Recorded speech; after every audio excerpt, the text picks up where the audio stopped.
Hello everyone. तो आइए प्यारे बच्चों, आज हम शुरू करते हैं कक्षा 8th का गणित का सैम्पल पेपर जो आपका इस महीने मार्च में एग्ज़ाम होना है।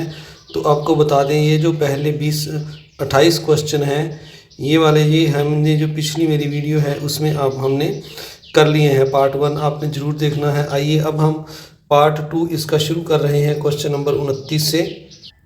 29 से 36 नंबर तक ये सम है। ये तीन अंक के हैं। तो सबसे पहले 29 नंबर है, परमेय संख्याएं व्यवकलन के अंतर्गत क्रम विनिमय है या नहीं, उदाहरण देकर समझाइए। तो इसका उत्तर नहीं है, क्योंकि प्यारे बच्चों जैसे मैंने ये एक संख्या ली 3/4 - 5/2, तो इनका लघुत्तम लेकर जब हल किया तो ये -7/4 आया। 5/3 को पहले लिख दिया, 3/4 को बाद में माइनस किया लिखकर, तो इनका जो आंसर 7/4 आया। तो ये दोनों जो हैं बराबर नहीं है, -7/4 और 7/4। तो इसलिए ये संख्याएं जो हैं क्रम विनिमय नहीं है। इसका मतलब परमेय संख्याएं व्यवकलन के अंतर्गत क्रम विनिमय नहीं है।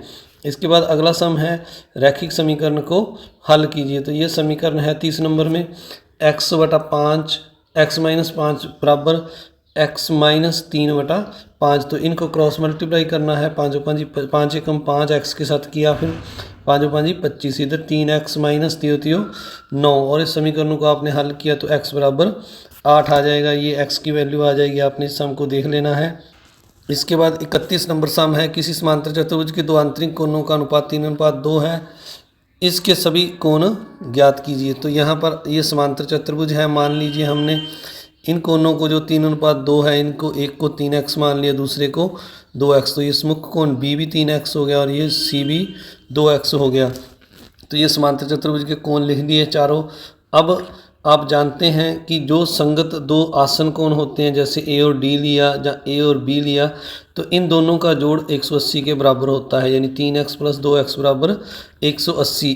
तो समांतर चतुर्भुज के आसन कोण संपूरक होते हैं। यहाँ से हमने x की वैल्यू निकाली तो ये 36 आ गई। अब सभी कोण हम इसके लिख देंगे। ए कोण है जो 2x है, तो 2 × x 36 डिग्री आ जाएगा। बी 3x है तो 3 × 36 108 डिग्री आ जाएगा। इसी तरह सी और डी 72 और 108 के आ जाएंगे। आगे बढ़ने से पहले आप सभी से एक रिक्वेस्ट, अगर आप चैनल पर नए हैं तो चैनल को सब्सक्राइब जरूर करें, वीडियो को लाइक करें और अपने दोस्तों मित्रों में शेयर भी जरूर करें। 32 नंबर सामने लिखा है, पाइथागोरस तिर्क लिखिए जिसका एक सदस्य 14 है। तो पाइथागोरस तिर्क जो होते हैं हमारे पास 3, 2m m² - 1 m² + 1। तो हमने पहले 2m के बराबर जो 14 है हमारा, इसको लिख लिया। तो m की वैल्यू हमने इसको सॉल्व करके निकाल ली, 7 आ गई। तो m² - 1, m में यहाँ पर 7 लिखा, 7² - 1, इसको हल किया, 49 - 1 तो 48 आ गया। इसी तरह तीसरा हमने निकाल लिया, ये 50 आ गया। तो ये 3 तिर्क 7, 48 और 50 आ गए हैं। इसके बाद अगला सम है, राम ने एक हेयर ड्रायर 33 नंबर में 8% वैट सहित 540 में खरीदा। वैट को जोड़ने से पहले उसका मूल्य क्या था? तो हमने वैट को जोड़ने से पहले मूल्य 100 रुपया मान लिया। वैट 8% है। वैट जोड़ने के बाद मूल्य 100 + 8 108 हो गया। अब हमने वैट जोड़ने से पहले मूल्य निकालना है, तो हम लिखेंगे 100/108 × 540। इनको काटेंगे तो यहाँ पर वैट जोड़ने से पहले मूल्य 500 रुपये आ जाएगा। इसके बाद अगला सम है, 34 नंबर सम में लिखा हुआ है, वह सबसे छोटी पूर्ण संख्या ज्ञात कीजिए जिसको 768 से गुणा करने पर यह एक पूर्ण वर्ग संख्या बन जाए। तो इसके लिए पहले आपने 768 का एलसीएम निकाल लेना है। जो ये आ गया है आपने यहाँ पर लिख लेना है। और 2 के अगर हम पेयर बनाएंगे तो अंत में 1 3 बच जाता है। इसको पूरा करने के लिए हम 3 से और गुना करेंगे तो ये पूर्ण वर्ग बन जाएगी। हमने लिख दिया, 3 से गुणा करने पर यह पूर्ण वर्ग संख्या बन जाएगी। अब 34 के बाद 35 नंबर सम है। इसमें यहाँ पर ये हमें 2 संख्याएं दी हुई हैं, 5xy - 2yz - 2zx + 10xyz में से 3xy + 5xyz - 7zx को घटाओ। तो ये हमने पहले ये वाली रकम लिख ली है। इसके नीचे ये वाला लिखकर 3xy के सामने 5xy के सामने 3xy, 7zx 2zx के सामने और 5xyz 10xyz के सामने लिखकर इनके निशान बदल देने हैं और इसको माइनस कर देना है। इस तरह इनका जो घटाव है ये आ जाएगा। आपने सम को देख लेना है। इसके बाद अगला सम है 36 नंबर, यदि 15 मजदूर एक दीवार को 8 घंटे बना सकते हैं तो काम को 30 घंटे पूरा करने के लिए कितने मजदूरों की आवश्यकता होगी। तो अब 8 घंटे में दीवार को बना सकते हैं 15 मजदूर, 1 घंटे में बनाएंगे ज़्यादा मजदूर लगाने पड़ेंगे, 15 गुना 8, हमने 30 घंटे में निकालना है। तो 30 के साथ हमने डिवाइड कर काट दिया, तो इसका उत्तर 4 मजदूर आ गया है। इसके बाद अगला सम है, अब आगे 37 से 40 नंबर जो प्रश्न है, ये 4 सम 5 अंक के हैं। तो इनको करते हैं। 37 नंबर सम है, इसमें लिखा हुआ है सरल कीजिए। तो ये हमें स्टेटमेंट दी हुई है 3 की पावर -5 गुना 10 की पावर -5 गुना 125 बटा में 5 की पावर -7 गुना में 6 की पावर -5। तो ये 10 है जो इसको हमने खोल कर एलसीएम लेकर लिख लिया 2 गुना 5, 125 का भी एलसीएम लेकर लिख लिया 5 गुना 5 गुना 5, और 6 का भी एलसीएम लेकर यहाँ पर लिख दिया। अब इन सभी के अलग अलग हमने पावर लगा दी है, और उसके बाद ये जो 3 की पावर 5 है और 2 की पावर 5 है, ये नीचे इनके साथ कट गया। अब ये जो है दोनों पावर जुड़ जाएंगी, 5 की पावर माइनस, तो ये जो है, और ये ऊपर जो नीचे -5 की पावर -7 है, ये माइनस हो जाएगा।